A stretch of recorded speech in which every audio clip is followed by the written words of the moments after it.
안녕하세요. 사랑하는 나그네 교회 교회 여러분, 그리고 하나님의 말씀을 같이 즐거움을 읽어가는 그리스도의 형제 자매된 교회 여러분, 오늘 우리가 읽을 주의 말씀은 구약성경 하박국서입니다. 하박국서 1장부터 읽어가도록 하겠습니다. 우리는 이제 앞서 우리 살폈던 나홈서에서도 봤듯이 아수르 제국의 멸망에 대한 예언들이 쭉 이어졌죠. 과연 아수르는 멸망합니다. 그 멸망의 시점이 이제 주전 612년경으로 612년경입니다.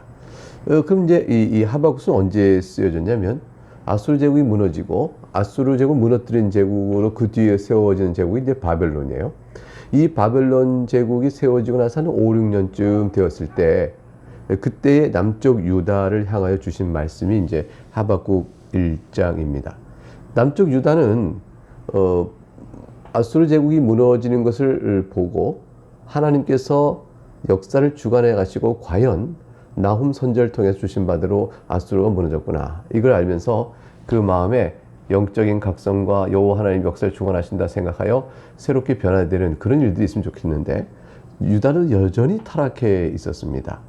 그때에 그 유다 자체의 그 권력자들이 백성을 약탈하고 그 다음에 착취하고 압제하고 부정과 비리를 행하며 수탈해가는 그러한 타락상과 더불어서 영적 종교적으로도 타락하여 저들이 점점점 하나님 나라 과연 백성인가 라는 성격을 잃어가는 위태로운 시기였습니다. 하나님께서 이제 보내신 선지자들도 저들이 박해하고 죽이는 일까지 저지르고 있었다, 예레미야 36장의 말씀이 증언하고 있죠. 하박국 선지자는 이때쯤에 하나님 어찌하여 이렇게 하나님의 택한 백성이 타락한 상태로 있는데 그냥 내버려 두십니까? 징계하고 연단하여 그들을 고쳐서 바르게 되도록 해야 되지 않겠습니까? 하나님 징계의 손길을 내리셔야 될 것입니다 라고 하나님께 묻는 것으로부터 하박국서는 시작합니다. 우리 1절부터 보겠습니다. 선지자 하박국이 묵시로 받은 경고라. 2절부터 4절까지 첫 번째 질문이 나옵니다. 여호와여, 내가 부르짖어도 주께서 듣지 아니하시니 어느 때까지리이까? 내가 강포로 말미암아 외쳐도 주께서 구원하지 아니하시나이다. 강포와 죄악, 이런 것으로 물든 유다의 패역한 현실을 안타까워하면서 어찌 하나님께서 징계하여 유다를 고쳐주지 아니하십니까? 라고 부르짖는 겁니다. 그렇게 부르짖어도 주님이 어찌하여 답변하지 않으십니까? 라고 재차 묻는 것이죠. 그래서 2절 첫 절에 여호와여, 내가 부르짖어도 주께서 듣지 아니하시나이다. 부르짖으며 주님께서 징계하여 고쳐주시기를 부르짖지만 그렇지만 답변하지 않는 하나님을 향해서 절규를 담은 질문을 하박국 선지자가 제기하고 있는 것이죠. 3절, 어찌하여 내게 죄악을 보게 하시며 패역을 눈으로 보게 하시나이까? 겁탈과 강포가 내 앞에 있고 변론과 분쟁이 일어났나이다. 이것은 1절에 하나님 어찌하여 유다의 패역성을 보고도 이것을 징계하여 고쳐주시옵소서라는 나의 기도를 어찌하여 부르짖어도 듣지 아니하십니까? 왜냐하면 하나님 보시옵소서, 지금 유다가 어떤 상편입니까? 제 눈에 볼 때도 죄악이 만연합니다. 제 눈을 볼 때 패악이 만연합니다. 제가 눈을 볼 때 겁탈과 강포가 있습니다. 변론과 분쟁이 있습니다. 이런 패역을 어찌하여 저로 하여금 보게 하시면서 내가 부르짖어도 하나님 어찌하여 저의 절규의 기도를 듣지 아니하십니까? 라는 거예요. 4절, 이러므로 율법이 해이하고 정의가 전혀 시행되지 못하오니 이는 악인이 의인을 애워쌌으므로 정의가 굳게 하여 행하여 짐이니이다. 악인이 의인을 애워싸고, 다시 말하면 그 권력자들이 그 악인들이 말이죠, 권력지 부패에 있어요. 의인, 연약한 자들을 애워쌌다는 것을 꼼짝달싹 못하게 만들어 놓고 자신들의 권력과 부를 이용하여 그들을 억압하고 또 치부에 힘쓰고 있는 이런 상황이 돼서 정의가 굽어져 있으니, 그러니 이 유다의 땅에 율법이 어디가 있으며 정의가 어디 있습니까? 율법은 해이해졌고 정의는 전혀 시행되지 못하고 있습니다. 하나님 어찌하여 이들을 징계하여 고쳐주시기를 바라는 저의 부르짖음과 절규의 기도를 듣지 않으시고 침묵하시나이까? 이게 하박국 선지의 기도입니다. 이러한 기도와 탄원에 대해서 여호와께서 답변하신 내용이 5절부터 11절까지 내용이 이어져 갑니다. 볼까요? 하나님께서 어떻게 답변을 주시나요? 5절 여호와께서 이르시되 너희는 여러 나라를 보고 또 보고 놀라고 또 놀랄지어다. 너희의 생전에 내가 한 가지 일을 행할 것이라. 누가 너희에게 말할지라도 너희가 믿지 아니하리라. 하나님의 대답은 무엇이죠? 여러 나라를 보고 놀랄 일이 있을 것이며 너희의 생전에 곧 너희가 살아있는 동안에 믿지 못할 일을 볼 것이다. 이렇게 말씀합니다. 어떤 일, 너무 놀라서 믿을 수가 없는 일을 보게 될 것이 무슨 일일까요? 그게 6절부터 10절까지 설명되고 있습니다. 6절 볼까요? 보라 내가 사납고 성급한 백성 곧 땅이 넓은 곳으로 다니며 자기의 소유가 아닌 거처를 점령하는 갈대아 사람을 일으켰나니 이 갈대아 사람이 바로 바벨론이에요. 바벨론 제국을 일으켜서 남쪽 유다를 침공하여 과연 네 말대로 징계하고 저들을 악행으로도 회개토록 할 것이다 라는 말씀을 주고 있는 것이죠. 근데 그들은 사납고 성급합니다. 넓은 땅을 세계 전역을 다니면서 자기들 땅이 아닌 땅을 빼앗아 정복해 버립니다. 근데 사납고 성급한 사람이 정복이니 그 정복당한 사람이 평안하고 어떻게 살 길이 없어요. 약탈과 수탈이 막 심하겠죠. 이러한 대답을 주신데 하박국이 이 말 듣고 기가 막힌 거예요. 아니 하나님 유다를 징계하시라고 했는데 갈대아 사람이라뇨. 이 사람들이 어떤 자들입니까? 이런 생각이 들 거 아니겠어요? 너무 기가 막혀요. 하나님께서 아예 말씀해줘. 7절 이들이 어떤 자인가를 말해주십니다. 그들은 두렵고 무서우며 당당함과 위엄이 자기들에게서 나오며 두려운 자입니다. 무서운 자입니다. 당당합니다. 그들 앞에서 꼼짝 못할 위엄이 압도적입니다. 왜냐하면 8절에 군사력이 대단해요. 8절에 그들의 군마는 표범보다 빠르다. 말의 속도, 전쟁의 침투 속도가 굉장히 빠른 것이죠. 저녁 1위부터 사나우니 가차없이 살육합니다.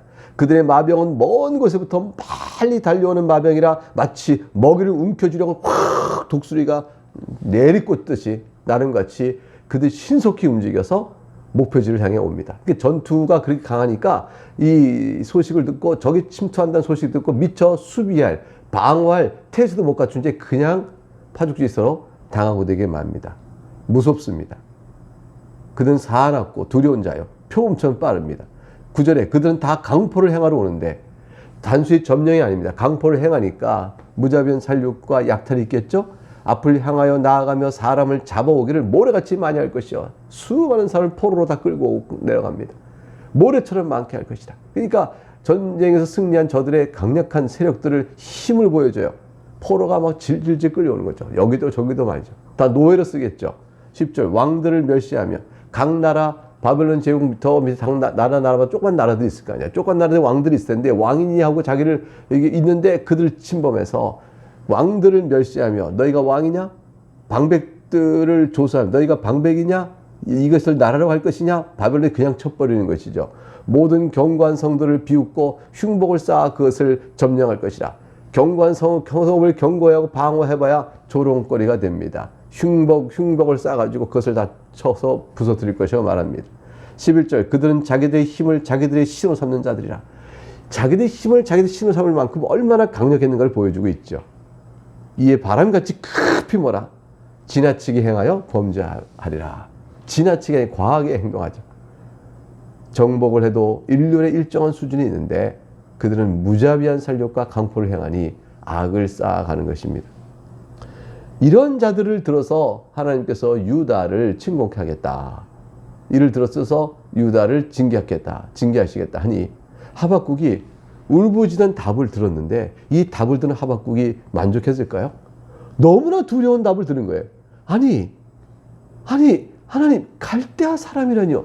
12절부터 17절에 보게 되면 다시 하나님께 되묻는 호소가 나옵니다. 이 질문을 하기 전에 12절에 하박국 선지는 하나의 전제를 깔아놓아요.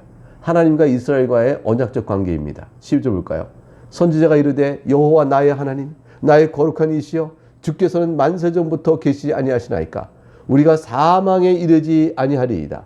여호와여 주께서 심판하기 위하여 그들을 두셨나이다. 반석이시여 주께서 경계하기 위하여 그들을 세우셨나이다. 하나님께서는 언약을 신실하게 이행하시는 거룩한 하나님이십니다. 그런 하나님이심으로 하나님께서 택한 백성들을 결코 버리지 않으신 줄 압니다. 그러므로 이 백성을 비록 징계받는다 할지라도 결코 사망에 이르고 멸절을 이게 하지 않으실 줄 제가 믿습니다. 하나님 징계는 살리고자 함이지 죽이고자 함이 아니지 않습니까? 언약의 신실한 하나님, 자신 하나님께 택한 백성을 망하게 하시겠습니까? 그러실 분이 아니십니다. 하나님께서는 자기 백성을 심판하기 위하여 또 두셨고 또 반석이신 하나님께서 경계하게 두셨는데 그것은 곧 이 심판이 멸망을 위한 것이 아니라 오직 공의를 세워 그들을 새롭게 하기 위한 것이 아니겠습니까? 그런데 하나님 갈대아 사람이라뇨. 두 번째 다시 질문하는 것이죠. 13절과 14절 볼까요? 그리고 이 질문에 대한 답변의 내용이 2장 20절까지 계속되어져 갑니다. 2장은 우리가 내일 보겠죠. 13절 주께서는 눈이 정결하심으로 악을 참아보지 못하시며 패역을 참아보지 못하시거늘 어찌하여 거짓된 자들을 방관하시며 악인이 자기보다 의로운 살을 삼키는데도 잠잠하시나이까. 갈대아의 무서운 진노 그 손길로 유다를 쳐버리면 유다는 아무도 남지 않게 될 텐데 이건 징계해야 될 수위를 넘어서서 갈대아인의 잔인함이 더 넘칠 터인즉 그것은 공의에 합당하지 않아서 이 일을 어찌 하나님께서 차마 그걸 보고 계시고 그 갈대아인이 유다를 치는 그 패역상을 차마 주님 보시겠습니까? 14절 주께서 어찌하여 사람을 바다의 고기 같게 하시며 다스린 자 없는 벌레 같게 하시나이까. 어찌하여 하나님의 백성을 악인에 의하여 무기력하게 당하는 그래서 그물에 끌린 고기처럼 그냥 벌거덩 치다가 죽게 되어지는 그런 상태로 만드시고 인도자도 없는 벌레처럼 있다가 그냥 다 죽게 되는 것처럼 만드시나이까. 이어 질문하죠. 바벨론에 향하는 악에 대해서는 하나님 어찌하려고 그러십니까? 라고 묻는 거죠. 이게 질문이에요. 15절 17절 볼까요? 그가 낚시로 모두 낚으며 그물로 잡으며 투망으로 모으고 그리고는 기뻐하고 즐거워하여 그물에 제사하며 투망 앞에 분양하오니 이는 그것을 힘입어 소득이 풍부하고 먹을 것이 풍성하게 되느니라. 그가 그물을 떨고는 계속하여 여러 나라를 무자비하게 멸망시킨 것이 하나님 모르시나이까. 질문을 던지고 하나님 유다를 징계하신다 할지라도 이렇게 무자비한 자의 손길을 쓰는 것이 하나님 오르시나이까. 질문에 답하여 주시옵소서. 결국 하박국 선지가 이해를 못한 것이죠. 이스라엘 백성의 악을 고치기 위하여 하나님 징계매를 들어달라 하였고 들지 하신 하나님 침묵 앞에서 유다의 악함을 들어서 하나님 이 지역인데 침묵하십니까? 라고 말했던 하박국. 그러나 하나님께 예비하신 계획의 말씀은 무섭고 사나운 자를 들어서 치겠다 하시니 하박국은 그거는 그 정도까지는 아닙니다. 하나님 그렇게 하면 더 큰 악인을 통하여 아무리 작은 악을 행하는 자를 치시겠습니까? 이 자는 하나님 선택한 백성인데 언약에 따라 살려둘 자인데 그렇기 때문에 초토화되고 멸망할 뿐인데 하나님 그렇게 돼서 공의가 쓸 수 있겠습니까? 이렇게 묻는 것이죠. 하박국 선지의 이 질문에 대한 답을 하나님께서 어떻게 주실까요? 이것을 우리 내일 말씀을 이어가면서 2장을 읽어가면서 답을 또 계속 찾아보도록 하겠습니다. 오늘 여기까지 읽습니다. 감사합니다.